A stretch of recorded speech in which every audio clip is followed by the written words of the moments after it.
오늘 말씀은 마가복음 13장 28절부터 37절까지입니다. 이 중에 35절부터 37절까지를 읽겠습니다. 그러므로 깨어있으라. 집 주인이 언제 오는지 혹 저물 때 일는지 밤중 일는지 닭 올 때 일는지 새벽 일는지 너희가 알지 못함이라. 그가 후련히 와서 너희가 자는 것을 보지 않도록 하라. 깨어있으라. 내가 너희에게 하는 이 말은 모든 사람에게 하는 말이니라 하시니라. 우리는 크로노스의 시간 속에 살고 있습니다. 기원을 찾기 힘들 정도로 오래전 인간은 시간을 쪼갰습니다. 이 시간을 크로노스라고 합니다. 그리고 이렇게 쪼개진 시간 속에서 오늘 우리는 학교에 가고 직장에 가고 친구를 만나고 가족과 함께하며 취미를 즐깁니다. 크로노스의 시간에 맞추어 대학에 진학하기 위해 힘쓰고 취업, 사업 등 생존을 위해 치열한 경쟁을 합니다. 결혼도 자녀 양육도 예외일 수 없습니다. 크로노스의 시간은 여기서 끝나지 않습니다. 우리의 크로노스의 시간은 계속됩니다. 우리는 크로노스의 시간을 자녀들에게도 고스란히 물려줍니다. 그들은 또다시 우리가 갔던 길을 반복해 갑니다. 제가 이렇게 이야기하니까 우리가 사는 시간이 반복적이고 무의미해 보이지만 우리 대다수의 사람은 이 크로노스의 시간에서 벗어나지 않기 위해 무진장 애를 씁니다. 같은 시간, 같은 형태, 같은 삶을 살지 못할까봐 두려워합니다. 조마조마합니다. 못된 마음을 가진 어떤 이들은 이렇게 살지 못하는 사람에게 나오고자 라는 오명을 씌우기도 합니다.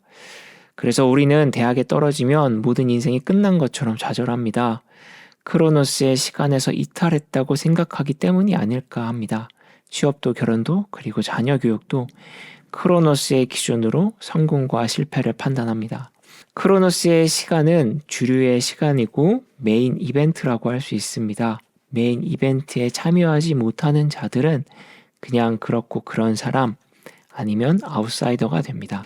이 크로노스의 시간은 모든 역사와 모든 나라에서 존재한다고 생각합니다.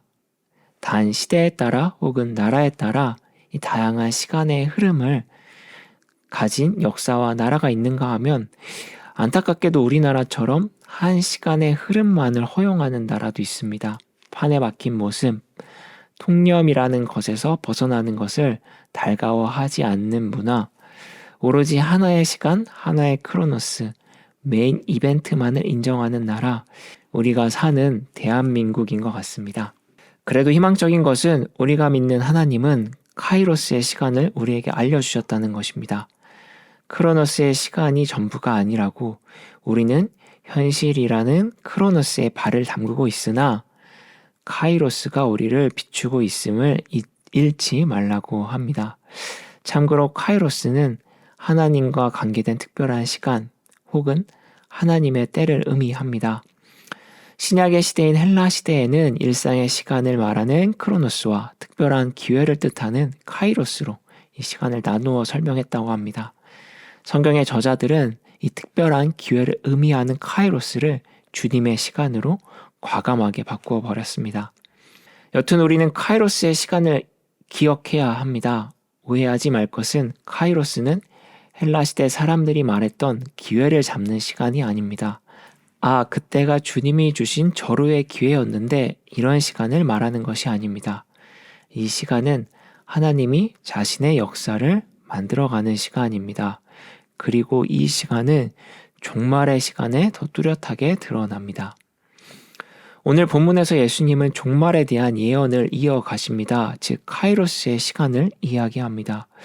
우리가 영화나 소설에서 말하는 것처럼 예수님이 말하는 종말도 장밋빛으로 그려지진 않습니다. 혼란이 있고 핍박이 있고 파괴가 있습니다. 그리고 실제 예수님의 예언대로 예루살렘에는 혼란과 파괴가 일어났습니다. 어떤 로마 황제는 예루살렘 성전에 자신의 동상을 만들어 유대인들을 조롱했었고 어떤 황제는 예루살렘에서 일어난 유대인의 반란을 진압하며 예루살렘 성전을 완전히 무너뜨렸습니다. 이것은 유대와 로마가 벌인 전쟁이었습니다. 전쟁의 패자인 유대는 반란군 민간인 할 것 없이 그 대가를 톡톡히 치러야 했습니다. 예수를 따르는 유대 기독교인들 역시 로마의 핍박에서 자유로울 수 없었습니다. 예수님의 예언처럼 유대에는 무시무시한 사건들이 벌어졌습니다.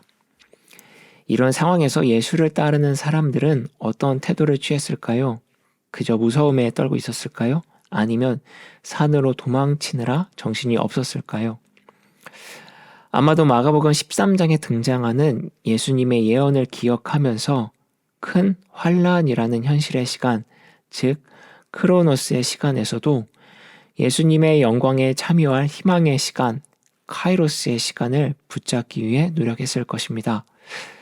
크로노스의 시간이 길어지면 길어질수록, 그 어둠이 계속되면 계속될수록 하나님의 역사가 똑똑히 진행되고 있는 카이로스를, 희망이라는 선물을 들고 문 앞에 서서 기다리고 있는 예수를 기억했을 것입니다. 또 그의 시간인 카이로스가 분명히 진행되고 있음을 굳건히 신뢰하며 절망의 크로노스에서 희망을 잃어버린 이들을 위로하였을 것입니다. 이것이 1세기 환란에 처했던 예수를 따르던 사람들의 깨어있음이 아니었을까 합니다. 그렇다면 오늘 우리에게는 예수님의 예언, 정말 어떤 의미가 있을까요? 우선 우리가 기억해야 할 것은 세상이 끝나는 시간, 모든 것이 사라지는 시간, 그러한 종말은 이 예수님의 말처럼 아무도 모른다는 것입니다. 그렇기 때문에 아무도 모르는 그 시간을 어떻게든 예측하고, 그래서 어떤 특정한 날을 종말의 시간이다 라고 못 받고 그날을 카운팅하는 것, 그것은 우리의 소관이 아닐 것입니다. 그렇다고 이 예언을 단지 해석하기 어려운 말씀으로 치부하고 혹은 과거에 있었던 것으로 치부하고 그냥 넘겨버리는 것도 옳지 않을 것입니다. 오늘 본문에서 말씀하신 예수님의 예언은 오늘을 살아가는 우리가 카이로스의 시간을 잊어서는 안 됨을 알려줍니다. 또한 우리 교회가 세상엔 분명 카이로스가 있다는 것을 보여주어야 한다는 것을 말하고 있다고 할 수 있습니다. 지진, 전쟁, 행성 충돌, 이렇게 벌어진 종말은 오지 않았지만 이 시간에도 저마다의 환란 속에서 각자의 삶이 종말로 치닫는 경험을 하는 이들이 있습니다. 그리고 그러한 경험을 하는 이들의 삶은 세상이 정한 크로노스에 속하지 못했기 때문에 벌어지곤 합니다. 세상의 기준인 크로노스에서 이탈하여 이 어둠의 길을 걷고 있다고 생각하기 때문입니다. 그렇게 주류의 시간에서 낙오되어 삶의 끝을 경험하고 있는 사람들에게 우리는 다른 시간이 있음을 알려주어야 합니다. 주님의 영광이 빛나는 카이로스의 시간이 있다는 것을 알려주어야 한다는 것입니다. 종말의 시간이면 시간일수록 문 밖에 서서 우리를 기다리고 있는 예수가 뚜렷하게 있다는 것을, 그 예수가 세상의 시간을 뛰어넘는 새로운 시간을 가져온다는 것을 우리는 그들에게 전해주어야 할 것입니다. 그리고 그것이 오늘 우리가 가져야 할 종말의 의미이자 우리가 깨어 있어야 할 이유입니다.